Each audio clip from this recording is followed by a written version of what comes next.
পীর সাহেবের কাছে স্ক্রিন টাচ মোবাইল আছে, ও যে আল্লাহর ওলি আমি বিশ্বাস করি না। ও ল্যাংটা ছবি দেখে, অনর্গল মিয়াদের ছবি আসতেছে, ছবি দেখতেছে, চোখে কিনা যেন হচ্ছে ল্যাংটা ছবি। অর্থাৎ যে পীর সাহেবের কাছে টাচ মোবাইল আছে, ও ল্যাংটা ছবি দেখো পীরের জাতি নিয়ে কতক্ষণ। তুই পীর সাহেব তোর কাছে ল্যাংটা ছবি, তোর কাছে টাচ মোবাইল মানে কি? কতক্ষণ না কে?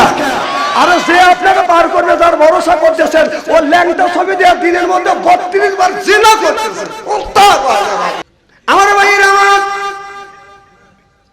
মরণের সময় কেউ কারোর আপন হয় না, কেউ কারোর আপন হয় না। ও বাদান কেউ আপনার সঙ্গে যাবে না।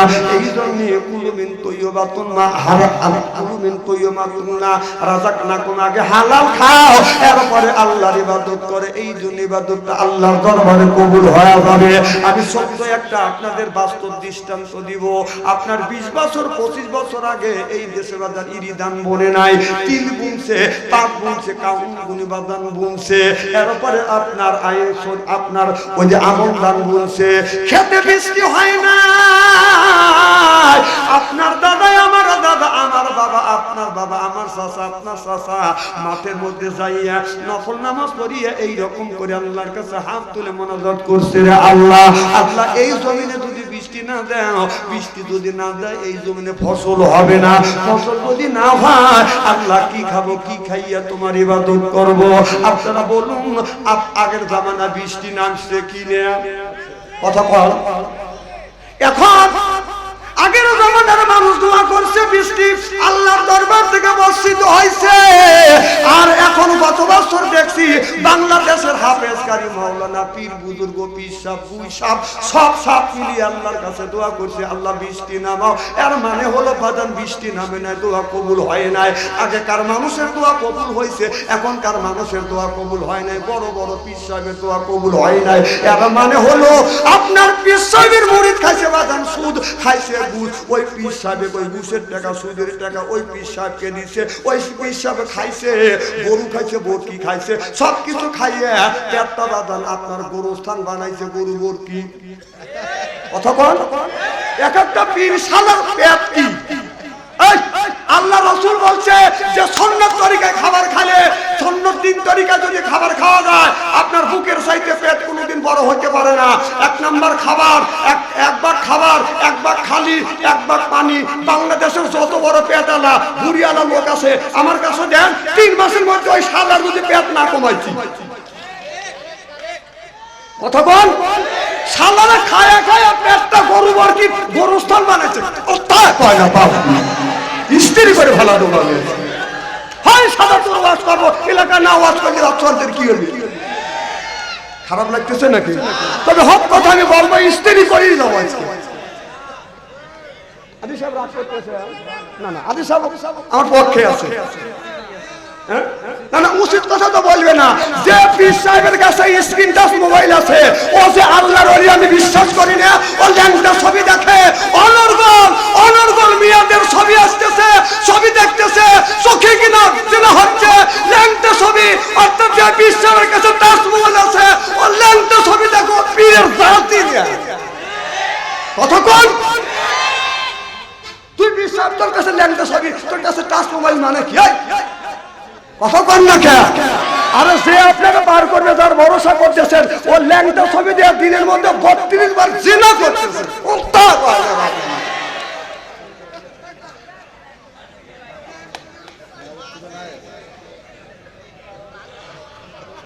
কি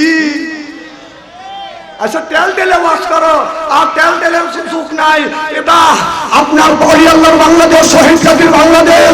আল্লাহর ওলিরা জমিনের মুখে আসে, বুকের তাজা রক্ত বুলেন কিনে করে দিয়ে তারপরে ইসলামের পতাকা উত্তীর্ণ করেছে। চিল্লা বলো ঠিক কিনা?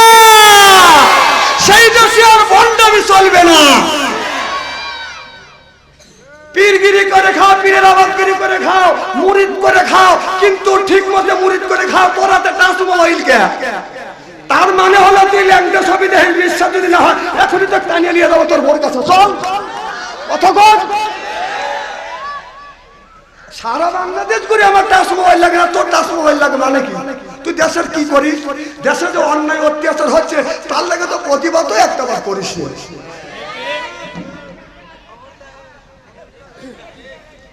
খবর দেওয়া কি করে? ও কি প্রতিবাদ করে, ঘৃণা করে? ওর তো অতগুলি মুরিদ আছে। এই যে দেশে যে চাল ডাল তেল মালের যে দাম বাড়ছে, একটা দিন মুড়ি ডাল নিয়ে কি মিটিং মিছিল করছে? এর মানে ও খবর দেখে না, ও খবর হ্যাঁ। আমি বুঝি না। এই কথা বললি বাদশাহ আনসারী ভালো না, তলে তলে থেকে জুব্বা গায়ে দিয়ে বলতেছে যে বাদশাহ আনসারী এই কহে তুই আয়, তুই আয়, তোর ক্ষমতা নেই হক কথা বলা।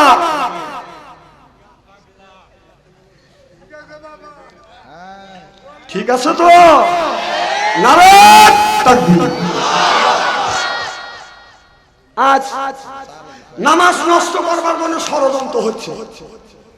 আমার ভাইয়েরা, আমার আযান যখন দেয় পুরুষ মানুষ বাদান নামাজে যায়, বাদান জামাতের সাথে নামাজ আদায় করে, সুবহানাল্লাহ বললেন না?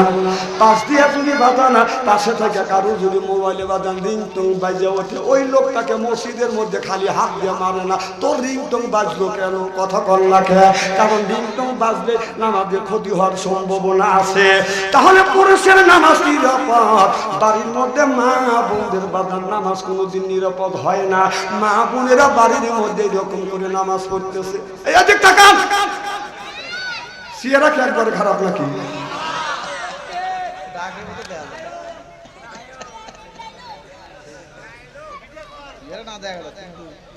কি যেন বলতেছিলাম?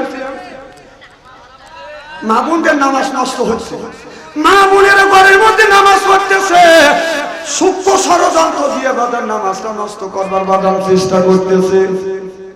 এরকম উঠেছে, তুমি যদি চা খাও আর বলি কি করবি? এবে খাওয়া বাদ দাও। কথা বল। ও আজ আমার বেড়ে গেল। আমাদের দেশে কিছু লোক আছে সকালবেলা আপনার ফজরের নামাজ পড়ে তলে তলে বসে ওস্তালে এক কাপ, ওস্তালে এক কাপ, ওস্তালে এক কাপ, মানুষের গল্প করে, ওই গল্পের মাথা খায়। কথা বল। যারা বসে তলে কথা বলে বাজার মনের বলে, এরপরে বাজার ওই জায়গাটা করে শরম, আমার করে বাজার শরম, এরপরে বাজার ওই জায়গা বসে বাজান আপনার বাজান চা খায়, এরপরে বাজান আপনার চা খাইয়া ওই জায়গা নানান ধরনের বাজান গল্প করে, যায় বাজার বসে তলে কথা বলে বাজান মুখের বলে, এরপরে বাজান খাই একটু পান, মনের মধ্যে আসে বাজান গুনগুনি গান, তারপরে খাই একটু হাকিম পরিচর্যা, শরীর তার গামিয়ে যায়, বুঝায় আমি বড় একটা মর্দা।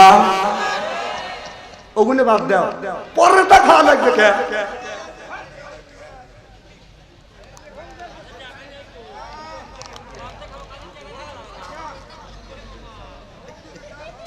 আমি কাউরে খাতের করে ওয়াজ করতেছি না, আমি কোরআন হাদিস বর্তমান প্রেক্ষাপট মিলে কথা বলি আপনাদের বাঁচানোর জন্য। আল্লাহ রাসূল বলছে তুহিব্বু তুহিব্বু তুহিব্বু তুহিব্বু, খালি খায়ও না, খাওয়ায়ও, খালি করতে করে খাওয়ায়ও, কথা কয় না।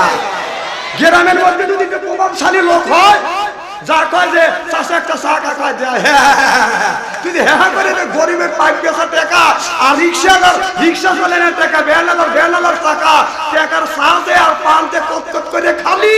আল্লাহ রাসূল বলছে তুহিব্বু তুহিব্বু, খালি খায়ও না, খাওয়ায়ও খাওয়ায়ও। টাটকা ওয়াজ, টাটকা ওয়াজ, কোরআন হাদিস বর্তমান প্রেক্ষাপট নিবে আজকে একবারে ফিনিশিং করে ফেলে দাও। সারা বাংলাদেশ ইস্তেরি করে পেল।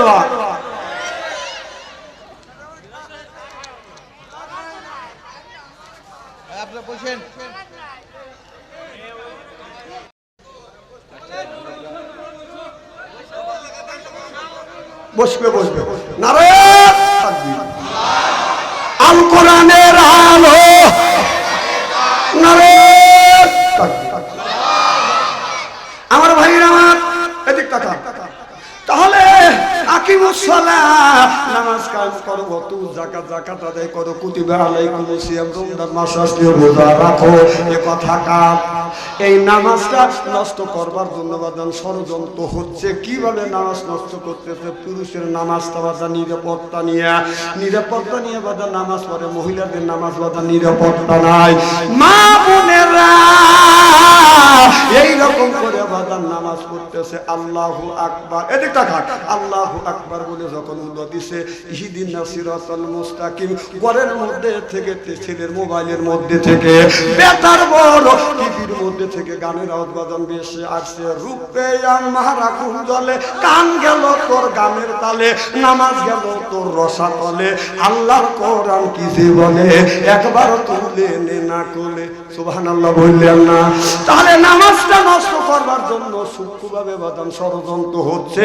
চিন্তা করে দেখুন, এই নামাজটা যদি সহি বাদান করতে চান, আপনার নামাজের সময় বাড়ির টিভি বাদান বন্ধ করা যাবে না, ছেলেদের মোবাইলের গান চালান যাবে না, চিল্লাইয়া বলুন ঠিক কিনে, আরে কি জামানা, কোরআন হাদিস থেকে না বুঝাইলে বুঝাছে না, পিতা মাতার পেটে বানাই ছেলে প্রেমের দিওয়ানা দিওয়ানা, মোবাইল ছাড়া চলে না, আয়ে বলে রব্বানা, বাবাই বলে জানলাম না, বাইরে গেল শুনতো না, চিল্লা চিল্লা কোন ঠিক কিনে।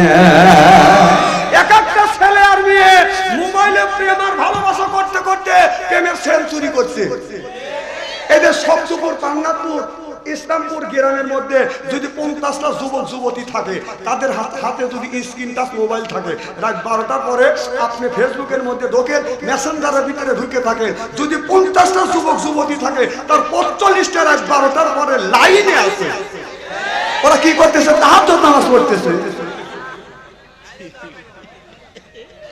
না, কথাই খারাপ বলতেছি।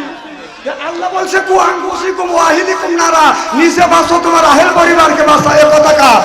সে আল্লাহ বলে যে নিজে বাঁচো তোমার আহেল পরিবারকে বাঁচা, আজকে নিজেও বাঁচলে না, আহেল পরিবারকে বাঁচাতে পারলে না। বাবা দেখেন কি করতেছে, ছেলের হাতে স্ক্রিন টাচ মোবাইল দিয়ে ওই বাবা মসজিদে তা বেড়াতেছে, রব্বানা যালামনা,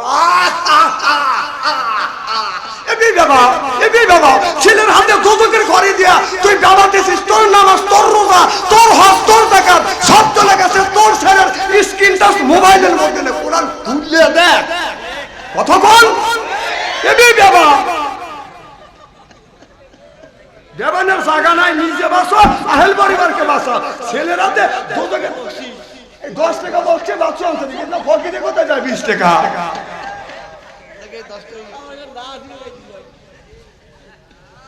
না না, ভাই তো দিবে, ভাই নেই বউ, হে 10 টাকা দিবে, দিবে কিনা?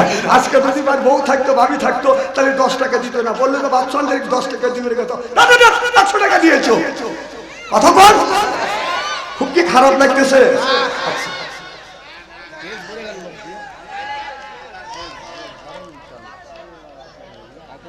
একটা মাহফিল নষ্ট করে থুয়েছি, 9:30 যে বাচ্চা ওরে নাই ছেলে থুই দৌ। আমার ভাইরা, নবীর এক সাহাবী হযরত আসওয়াদ বাদান, একজন কালো মানুষ, কালো সাহাবী বাদান, বিয়ে করে নাই। আমার নবী বললেন সাহাবীরে, আসওয়াদ তুমি কি বিয়ে করছো? আসওয়াদ বলে, ইয়া রাসূলুল্লাহ, ইয়া হাবিবাল্লাহ, আমি বিয়ে করি নাই। ও নবীজি, আমি বিয়ে করতে চাই, কেউ আমার সাথে বিয়ে দিতে চাই না, কারণ আমি কালো বলে একজন মহিলা আমাকে বিয়ে করতে রাজি হয় না। আমার নবী বলে, আসওয়াদ, এই সুন্নাত তো তুমি আদায় করো না। আসওয়াদ, কেউ যদি তোমাকে বিয়ে করতে না চায়, আমি নবী, আমি তোমার গটকালি করব, আর আমি যেই মেয়ের সাথে গটকালি করিয়া বিয়ে দিব, তুমি কে সেই মেয়েকে বিয়ে দিতে চাও, বিয়ে করতে চাও? আসওয়াদ চোখের পানি ফেলে দিয়ে কান্দে, ইয়া রাসূলুল্লাহ, ইয়া হাবিবাল্লাহ, ও নবীজি, যেই মেয়েটাকে আপনি চয়েস করবেন, যেই মেয়েটার সাথে আপনি আমাকে বিয়ে দিবেন, সেই মেয়েটাকে আমি বিয়ে করব। আল্লাহর নবী বললেন, আসওয়াদ, ঠিক আছে, আমি তোমার গটকালি করবার জন্য গেলাম। আল্লাহ নবী হযরত আসওয়াদের গটকালি করলেন। নবীর মতো মানুষ যদি বাদান গটকালি করে, তাহলে গটকালি করাটা ভালো হবে না খারাপ হবে? আল্লাহ নবী বললেন, ইন্না সামারা, সামারা মানে দালাল, অর্থাৎ যারা দালালি করবে তাদের নামাজ, রোজা, হজ, যাকাত আল্লাহর দরবারে কবুল হবে না। অনেক বাদান দালাল আছে, বহু দালাল, ওটা আমি দই না। অনেক মানুষ গটকালি করবার সময় বাদান দালালি করে। হজ করবে যাওয়ার সময় মল্লমি করিয়ে, এটা মল্লমি করে না, এটা হলো এক নাম্বার দালাল। ইন্না সামারা, সামারা মানে দালাল। এই দালালদের নামাজ রোজা হজ যাকাত আল্লাহর দরবারে কবুল হবে না। চিল্লাইয়া কর ঠিক কিনা? রাসূলের হাদিস মানতে হবে। কথা কোন? উনি দালালি করে হাজিগারে টাকা লেয় যে 4 লাখ টাকা দেওয়া লাগবে, বিমানবন্দরে যাকে আর 50,000 টাকা করে না হলে বিমানে নেওয়া যাবে না। তারপরে হজ করে এসে কয় আমি 32 বার করে খানায় কাবার হজ গেলাম দোষী, তো 32 বার করে হজ করে কইছে কি ধরে? কথা বল না কে? দালালি ফটো না ওই দেন বড় বড় চোখ করে তাকাইছে।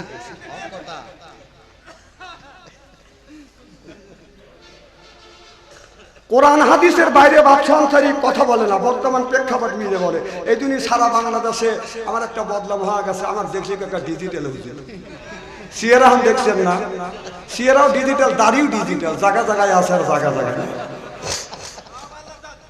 আমার ভাইয়ের আমার, আল্লাহর নবী চলে গেলেন মদিনার ভিতরে সবচাইতে সুন্দরী মহিলা, তারে বলা হয় হুরে মদিনা।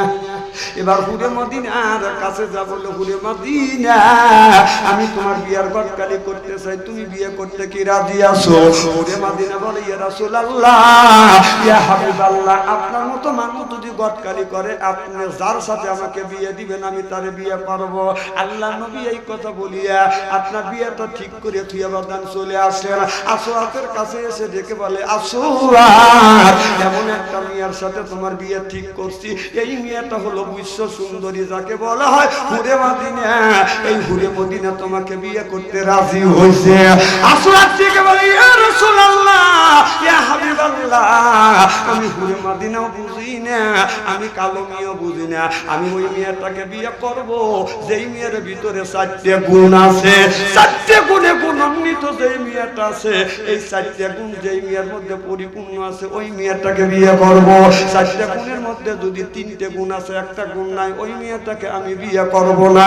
আল্লাহ নবী বলেছে, কোন ছেলেকে যদি বিয়ে করায়, যেই ছেলেটা বাদান বিয়ে করবে, এই বউটা যদি 4 গুণে গুণান্বিত হয়, এই 4 গুণের গুণান্বিত মেয়ের সাথে যদি ছেলেকে যদি বিয়ে করায়, ছেলেটা দুনিয়াতেও শান্তি পাবে, মৃত্যুর পরে ওই যুবকটা জান্নাতি হবে। আর যারা মেয়ের বাবা আছেন, আমি আপনাদের পায়ের নিচে হাত থেকে অনুরোধ করে বলবো, বাবা আপনার মেয়েটাকে বিয়ে দেন। হাদিস শরীফের মধ্যে আল্লাহ নবী বলেছে, 4 গুণের যেই যুবক তোমার মেয়েটাকে বিয়ে দিবে, যেই যুবকের সাথে এই যুবকের ভিতরে 4টে যদি গুণ থাকে, 4টে গুণে যদি গুণান্বিত হয়, ওই ছেলের সাথে যদি বিয়ে দিতে পারো, তাহলে বিয়ে দিয়ে আপনি মৃত্যুবরণ করতে পারেন, তাহলে আপনার মেয়ের জীবনে সুখ আর শান্তি আসবে, দুনিয়ার শান্তি। মরে গেলে ওই মেয়েটা হয়ে যাবে জান্নাতি। সুবহানাল্লাহ বললেন না? আর আমাদের ছেলে মেয়েদের গুণ বাদাম, চতুর্দিকে বাদাম, জমজম জমজম করতেছে, হাতে জমজম, পায়ে জমজম, সিনা কম কম করতে